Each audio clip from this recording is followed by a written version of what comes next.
Good morning, everyone, and welcome to this session in IHPA's webinar series. Today we're talking about fair and responsive pricing. I'm Sarah Neville, the Director of Analytics at IHPA. I'm Samuel Webster, the Director of Pricing. So a little bit of an outline to begin with. We'll start with an introduction to IHPA, in case you're not familiar with our work. And then we'll move on and speak about the national pricing model, all the way from our data collection process, and touch on how the modelling works and how there's various adjustments that come into that to arrive at the final price. And then once we've covered the definition of an NWAL, a National Weighted Activity Unit, we'll discuss how that's used for benchmarking and give you a little bit of a sneak peek into the new National Benchmarking Portal. All right, so we'll kick off with an introduction to IHPA. Sam. Alrighty, so IHPA was established under the National Health Reform Act in 2011. And so one of the key reasons IHPA was established was around facilitating the implementation of activity-based funding for public hospitals in Australia. And so we developed the data specifications for all the data we collect that underpins prices used for ABF. We developed the costing standards so that all the cost data we use is collected on a nationally consistent basis. We developed the different patient classification systems used here, that all of our data is grouped into patient classifications. These all come together to inform the national efficient price each year, which is the determination we release, which is used by the National Health Funding Body to determine the Commonwealth contribution to public hospital funding. So IHPA is governed by a board of 9 members, so we're an independent agency, independent of all state governments, territory and the Commonwealth. We are very consultative, so all decisions that are made and any changes or updates or any new work we're considering undergoes significant public consultation, as well as consultation with each jurisdiction. And all the work we do is ultimately published online. We're extremely transparent in the way that we operate as well. All right, so a little bit of an illustration about how IHPA's role interacts with some other Commonwealth agencies, but also the states and territories. So obviously Australia is a federation of states and territories. There we go. So if you consider a public hospital in Australia, if you could just go to the next one, Sam. So basically the change in Commonwealth funding each year for public hospitals throughout Australia is a function of changes in the price of hospital services, but also changes in the volume and mix of hospital services. So Commonwealth funding is provided by the National Health Funding Body through to the local hospital network level. As Sam said previously, it's IHPA's role to determine the national efficient price every year, but it's the responsibility of states and territories to determine the volume and distribution of services, sometimes referred to as the mix of services. The National Health Funding Body then takes the price that IHPA sets and the volume and distribution of services delivered by states and territories to calculate the Commonwealth funding every year. All right, so we'll move on to the national pricing model.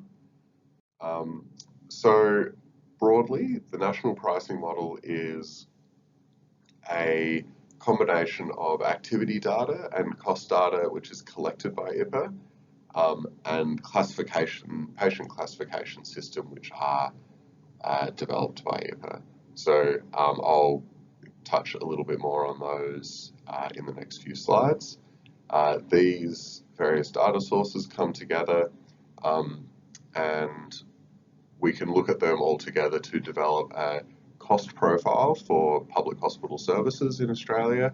And then when we go on further to understand variation in those costs for services, for example, in remote areas where services might cost more to deliver, we can develop what we'll call the price profile. And so then this allows us to determine what a national efficient price is, which is a average expected cost for a hospital admission, including different weights for each hospital service, as well as adjustments for legitimate and unavoidable variations in those costs. I might just add here that it's the combination of the price weights and adjustments that form the NWAU, or the National Weighted Activity Unit, and we'll talk about that later in the presentation. Sure will, thanks. So just touching on the fact as well that every year as we develop and update the NEP, the prices and the adjustments, this undergoes significant consultation with all jurisdictions, so state and territory health departments, as well as the Commonwealth, and all the work we do is independently quality assured at a very detailed level by an external party. Very detailed. Very detailed.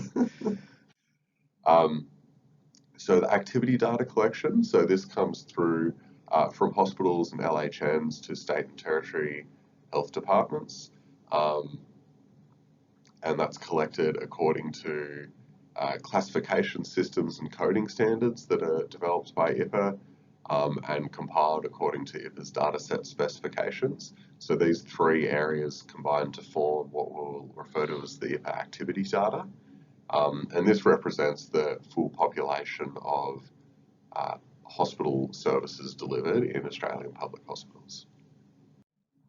We also have a cost data collection. So this is a separate collection.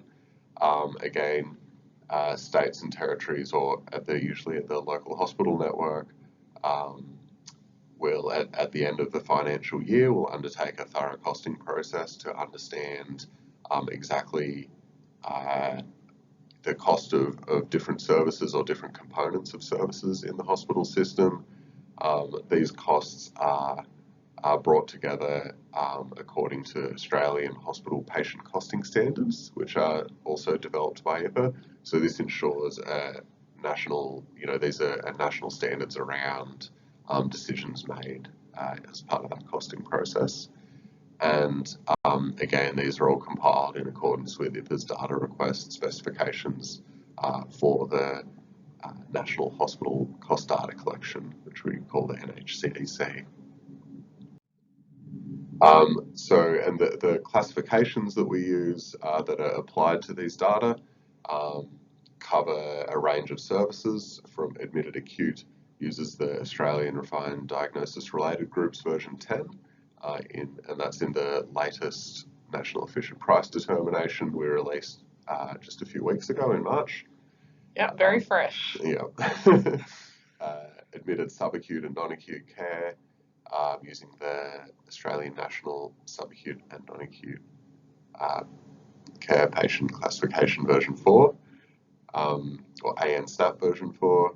Emergency departments and emergency services use a combination of the Australian Emergency Care Classification version 1 and the Urgency Disposition Groups version 1.3. So up until very recently, we were also using urgency related groups called. In the non-admitted setting, we use the Tier 2 non-admitted classification version 7.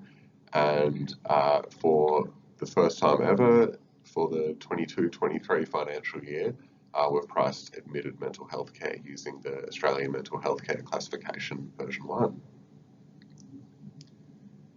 So we've covered the activity data, the cost data collection, and the classifications used. And this allows us to develop that cost profile for public hospital services delivered in Australia. So at that point, we can start to understand sources of legitimate and unavoidable variation in cost between hospitals and between different patient cohorts throughout the country.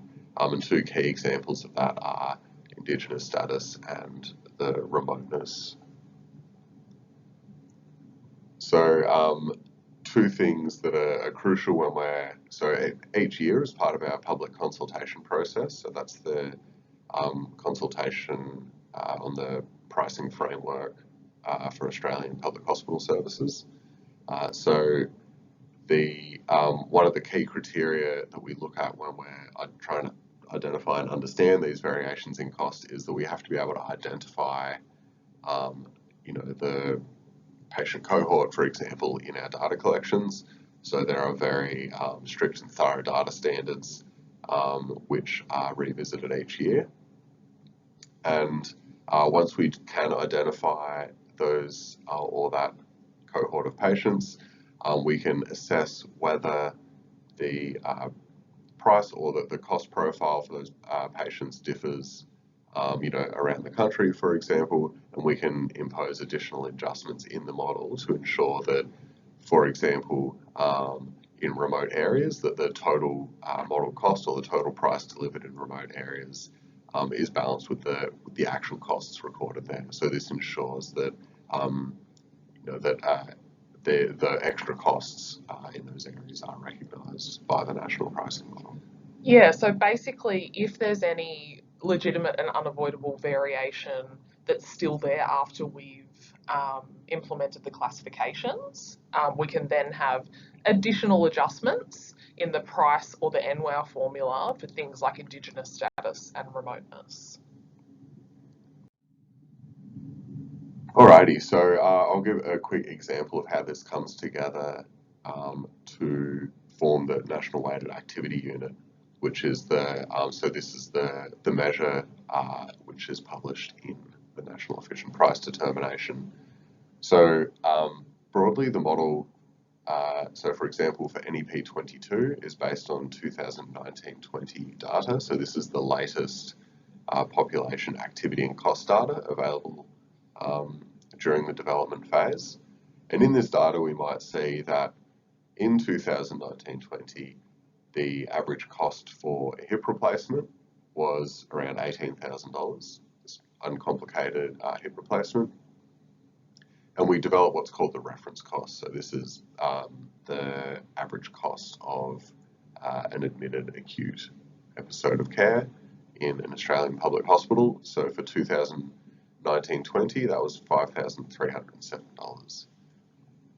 So these are combined. So if we take the cost of a hip replacement divided by the reference cost, so that's our base point for comparison, we see that a hip replacement, you get a value of 3.4152. So that's the value you'll see in the NEP 22 determination for I think it's I33B, so it's a minor non-trauma hip replacement, and that's the currency of national funding and activity. So when this is used for funding, so this is the primary purpose, we developed the determination. So the national efficient price for 2022-23, so this is the reference cost and it's forecast forward into the 22-23 financial year. And the value for that is $5,797. And the NWOW, so NWOW weight multiplied by the efficient price gives the 22-23 price for a hip replacement, which is $19,798. So the first and key application for the determination, the NWOW and the price that we publish is around funding. And all of this information is available in the determination and the technical specifications, which are published online each year around March. Among lots of other informative documents as well. Yeah, there's plenty on there. We have a huge work program around safety and quality, for instance, and there are technical specification documents around risk modelling for hospital-acquired complications and avoidable hospital readmissions, which are another two key parts of national pricing, which we don't quite have time to touch on right now.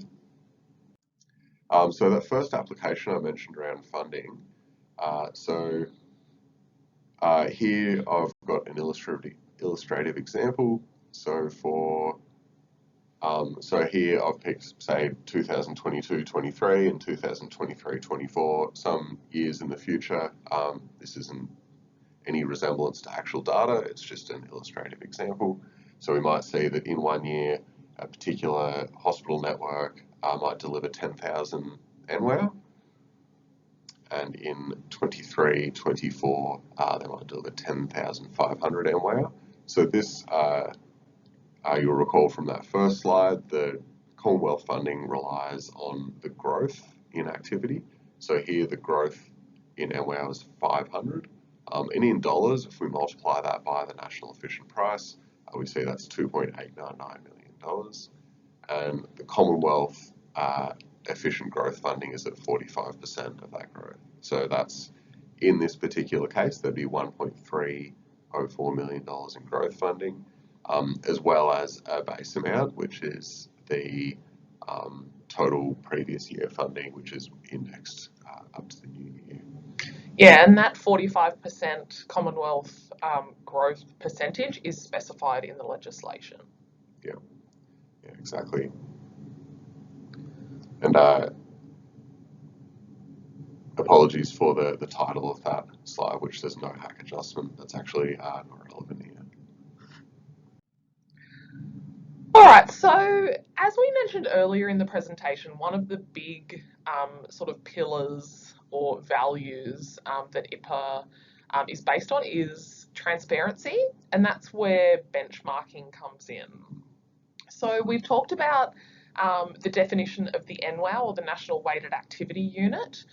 Sam referred to it as the currency of national ABF, which is the way I like to think about it. And when we look at cost relative to NWOW, that can give us a really good benchmark for the level of efficiency at which a hospital is operating. It allows hospitals providing different services to be compared fairly, and it's influenced by the mix of services delivered, and that gets encoded in the NWOW. It's also influenced by the length of stay profile of a hospital, but also obviously the cost profile of a hospital, which is the numerator of the cost per NWOW. So if we go into a little bit of an illustrative example where we're comparing two hospitals, here we have Hospital A, which is primarily providing admitted acute and ED services, and it's in an outer regional area. Then we have Hospital B, which is quite different. So it's primarily providing subacute and outpatient services, and it's an inner regional hospital. Now, how might we go about comparing the relative efficiency of these two hospitals? Well, if we were coming at it sort of in a relatively naive manner, we might say, well, what's the average cost per separation or episode of care or presentation, service event, depending on what stream you're in? There you would be counting something like a hip replacement or a heart transplant in the same way that you were counting, for example, a service event for chemotherapy or dialysis, which are comparatively not as complex. So if we were to just naively compare Hospital A and Hospital B by looking at the cost per separation, you'd see that the cost per separation for Hospital A is at about $10,000. The average cost per separation for Hospital B is $2,000. So you might say, oh, well, it seems like Hospital B is more efficient, but that's not comparing apples with apples. It's an unfair comparison. Now, if we compare cost per NWOW, so the cost per weighted activity, and we look at comparing these two hospitals, the cost per NWOW for Hospital A is $4,900. The cost per NWOW for Hospital B is $5,200. We're now comparing apples with apples in terms of we're accounting for the mix of services that these hospitals are delivering.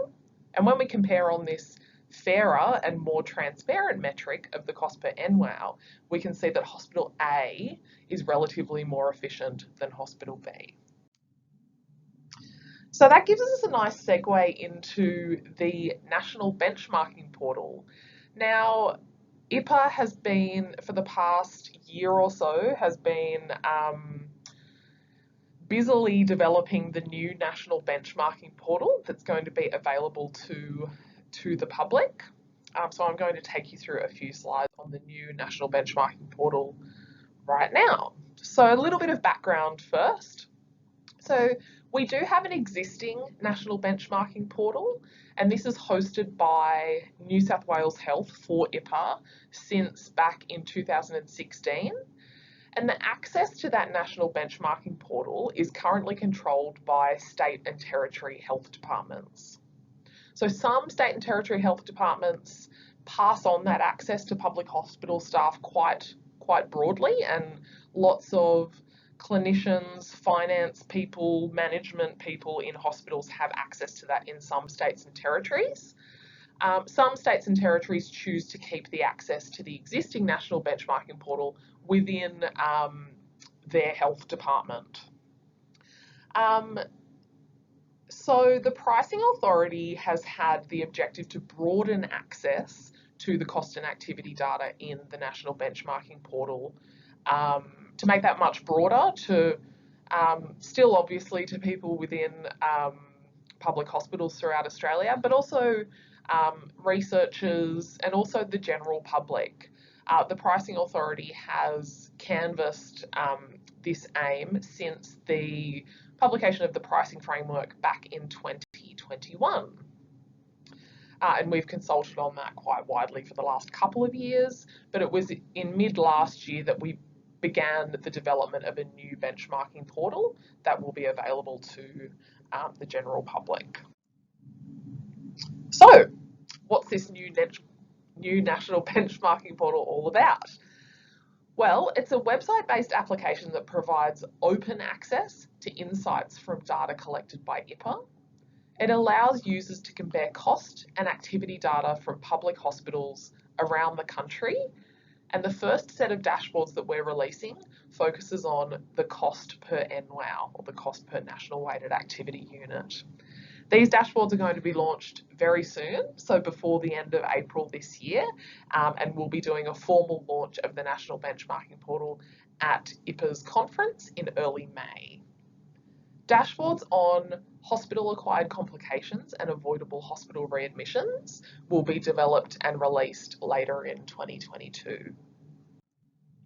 So we've got a little bit of a sneak peek of the cost per NWOW, one of the pages in the cost per NWOW dashboards. So basically what we have here is our overview page for the cost per NWOW. And what's happened is we've made a selection of the year of data that we're interested in, and also a particular hospital that's been anonymised here. So what we have in the centre at the top is the cost per NWOW for that particular hospital that's been selected. And we have a comparison to the cost per NWOW at the national level, and also the cost per NWOW for the peer group in which that hospital sits. So what you can see from these three indicators is that the cost per NWOW for this particular hospital is lower than the national average, and it's also lower than the peer group average. Coming down to talk through these two charts, what we have is the cost per NWOW for every group that hospital sits in, and we've got the cost per NWOW for this year in light green, and the cost per NWOW for the previous year in dark green. So looking at this chart, we can see that the cost per NWOW for all of those groups, so nationally, at a state level, for this particular LHN, this particular hospital, and this particular peer group, the cost per NWOW has increased from 1819 to 1920, so dark green versus light green. And we can also see that for this particular hospital, it has a lower cost per NWOW than all four of the groups that it sits in. Now we might want to know, okay, we've got a lower cost per NWOW overall. What's driving that lower cost per NWOW? We can break that down by some different viewpoints. But in this case, because we've selected a particular hospital, we might want to look at what streams are driving the cost per NWOW. So you can see here we've split it into admitted acute, admitted subacute and non-acute, mental health, emergency department and non-admitted. And we've got a comparison to the national average in the dark bar and the peer group average in the light blue. So you can see here, I'll just use one example. For admitted acute, the cost per NWOW is lower than both the national average and the peer group average. For admitted subacute, the cost per NWOW for this hospital is actually higher than the national average and the peer group average. So if a hospital manager was looking at this, they might want to delve into the admitted subacute and non-acute stream further to see what's driving that relatively higher cost per NWOW, in order to see if there are any efficiencies that can be gained in that area.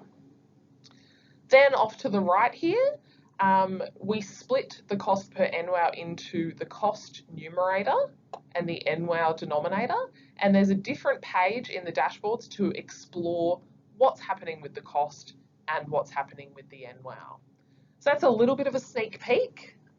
We'll be, as I said, we will be releasing these dashboards to the public later in April, and we'll have a formal launch at the conference in early May. So we really hope you'll take a look. All right. So that's pretty much it for today. We're looking forward to the Q&A session. Yep, so we'll have a live Q&A in a couple of weeks, and joining us will be the Executive Director of Pricing and Analytics, Kees van Gool. Yep. Thanks very much for joining us.